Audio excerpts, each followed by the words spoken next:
Donc, 16 élèves, 16 apprenants, nous avons vu ensemble comment disposer pour avoir les différents atomes de carbone, pour avoir les différentes formules semi-développées. Nous allons voir maintenant comment nommer ces formules semi-développées-là. Donc, on va voir ici la règle de nomenclature.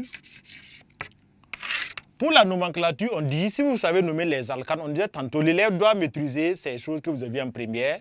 D'abord, sur les nomenclatures des alcanes. Donc, si tu sais nommer un alcane, c'est comme le nom d'alcane que tu prends. À la fin seulement, on va remplacer le émier de l'alcane là. Si c'est méthylpropane, on remplace le émier à la fin de propane par ol. Et puis on met le numéro de l'indice de position du carbone qui porte le groupe OH.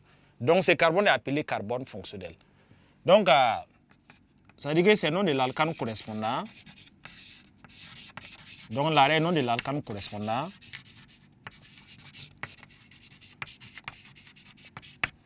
Donc, sans les émiers, bon, on va dire en remplaçant les émiers,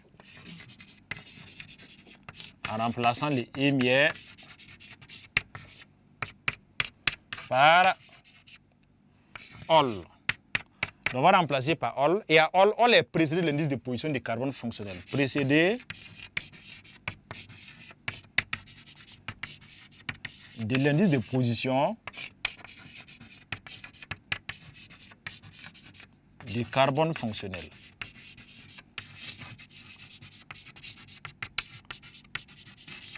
Donc, la nomenclature d'un alcool, c'est égal à nom de l'alcane correspondant en remplaçant les émiers à la fin par ol, précédé de l'indice de position du carbone fonctionnel. On rappelle que le carbone fonctionnel, c'est le carbone qui porte le groupe OH. Donc, nous allons voir comment nommer ces alcools proposés au tableau.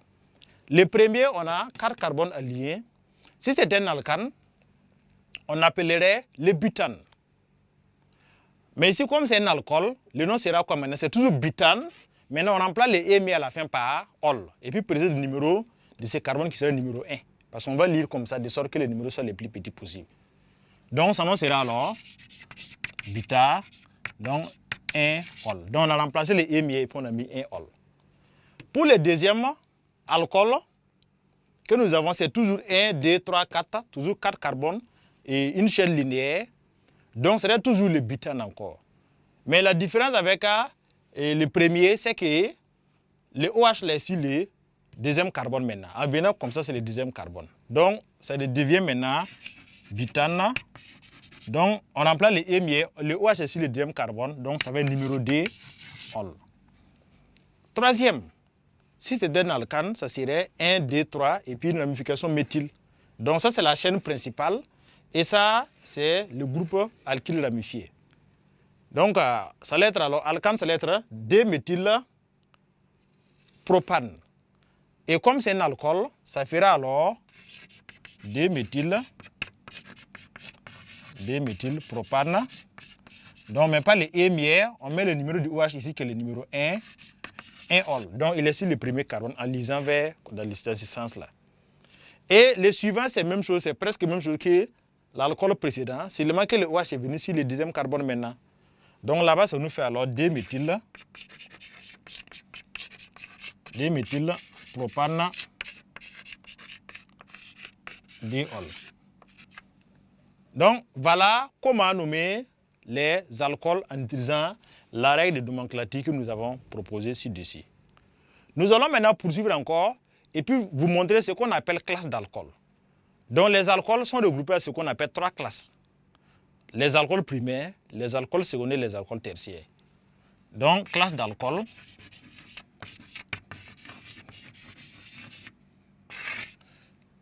Donc les alcools primaires d'abord. Donc les alcools primaires, ce sont des alcools qu'on va regarder, voir est-ce que le carbone fonctionnel il est lié à combien, à quel combien de groupes alkyles, à combien de ramifications, combien de radicaux R. Donc si le lié à ce radical R là, on dit que c'est un alcool primaire. Mais si le lié à deux radicaux, R et R', on dit que c'est un alcool secondaire. Si le lié à 3 radicaux, R', R' et R second, on dit que c'est un alcool tertiaire. Donc également, on va considérer par exemple cet alcool là par exemple qui est au tableau, on va considérer, voici tout ça là c'est un radical qui est derrière. Et on voit que le carbone fonctionnel porte des hydrogènes. Donc, pour les alcools primaires, il y a R, CH et OH. CHDOH plutôt. Donc, ici, on constate que il y a un radical R et les carbones fonctionnels à déshydrogène. Donc, si vous voyez un carbone fonctionnel qui a des hydrogènes, ça c'est que c'est lui qui est l'alcool primaire. Les alcools secondaires. Les alcools secondaires, là, ça veut dire que les radicales,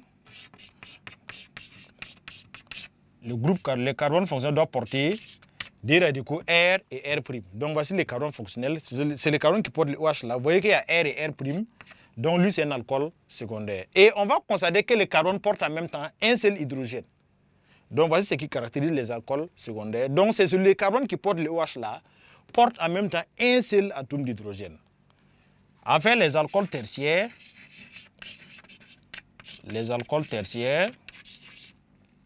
Donc là, les carbones fonctionnels doivent porter jusqu'à 3 radicaux alkyles. Donc on peut avoir R, un radical R second, donc, et un radical R' ici. Donc voilà, c'est alcool aussi. On constate que les carbones fonctionnels ici, là, il est lié à 3 radicaux R, R' et R second, et puis OH. Mais comme il a déjà rempli la valence 4 là, 4 liaisons, il ne peut plus prendre d'hydrogène. Donc, ces élèves, ces apprenants, on peut retenir que pour un alcool primaire, les carbones fonctionnels portent des hydrogènes. Alcool secondaire, les carbones fonctionnels ont un seul hydrogène et alcool tertiaire, les carbones fonctionnels n'ont pas d'hydrogène. Donc voici l'autre élément qui permet de repérer aussi les classes des alcools. En se basant sur ce que nous venons de donner comme classe d'alcool, nous allons essayer de voir parmi les formules semi-développées proposées, quelle est la classe de chaque alcool. On commence par le premier. Ici, le carbone fonctionnel, c'est celui-là. C'est celui qui a OH. On voit qu'il a des hydrogènes à côté. Donc, quand on regarde dans notre liste là, c'est bien celui-là, c'est ce modèle-là. Alors que ce modèle, c'est un alcool primaire. Donc, ce qui veut dire qu'ici, c'est alcool primaire ici. Alors, le deuxième alcool, on va regarder quel est le carbone qui porte le groupe OH. On va se rendre compte que le carbone qui porte le groupe OH là, c'est ce carbone, voici OH qui est ici, c'est carbone là. Donc, on va encore coder un seul hydrogène et il y a un radical qui est à gauche, qui est l'éthyle, et un autre qui est à droite. Donc, nous sommes dans ce second cas là. Donc, un radical à gauche, un radical à droite et le carbone a un seul hydrogène. Donc, nous sommes dans le cas des alcools secondaires. Donc, ici, c'est un alcool secondaire.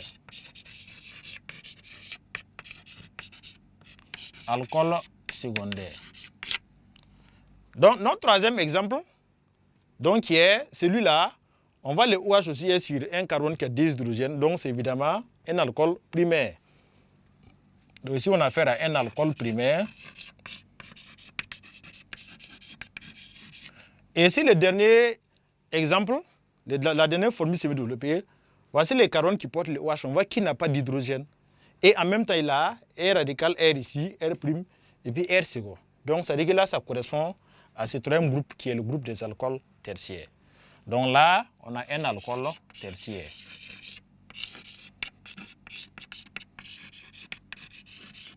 Donc, ces apprenants, comment reconnaître un alcool primaire, un alcool secondaire, un alcool tertiaire, soit en se basant sur le nombre d'hydrogènes.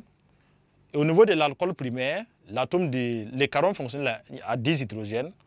Quand c'est secondaire, il a un seul hydrogène. Et quand c'est alcool tertiaire, le carbone fonctionnel n'a pas d'hydrogène. Voilà. Et voici comment les nommer et puis comment proposer les formules semi-développées.